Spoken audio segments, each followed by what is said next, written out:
今天的晚餐要做一个客家酿豆腐，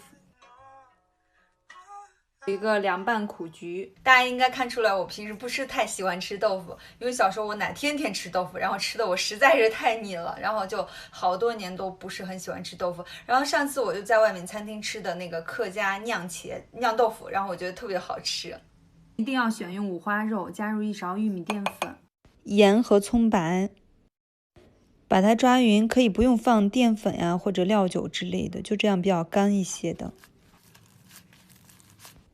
豆腐用勺子掏一个小洞，把中间的挖出来。全部都掏好了，可以撒一些玉米淀粉，把肉塞进去，压紧实一些。全部塞好肉就准备煎一下。豆腐油不要太热，太热的话豆腐可能会有一些水分。翻个面继续再煎一下。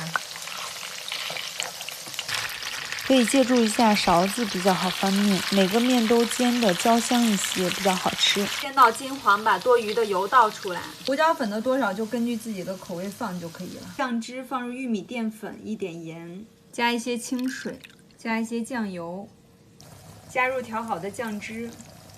酱汁已经煮得很浓稠了，可以把豆腐先盛出来，倒入酱汁。铁的容器或者砂锅都可以，让它保温一下，放一点葱绿。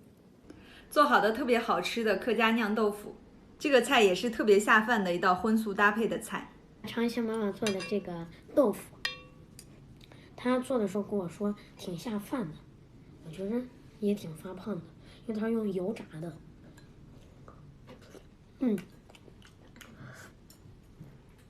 果然挺下饭的。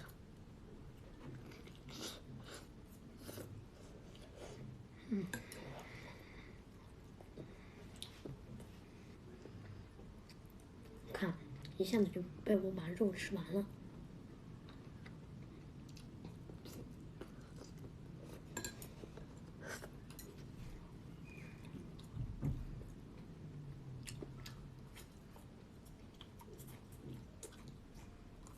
再来吃一块豆腐，这个汁可以泡米饭耶。好烫呀！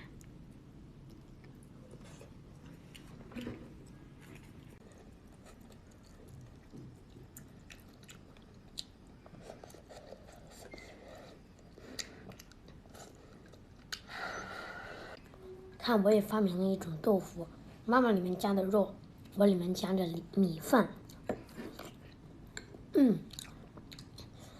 我创造的这个也不错。